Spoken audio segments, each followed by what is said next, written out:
પણ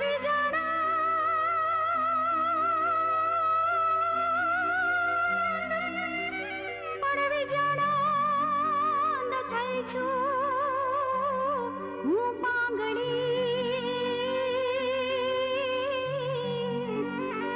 અરે કેમ ભવની ઠોકર ખાઉં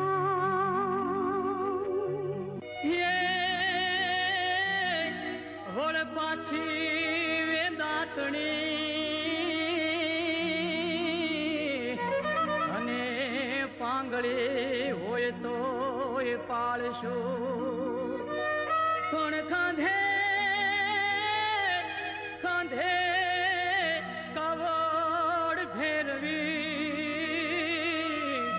તુને 68 તીરથ કરાવશું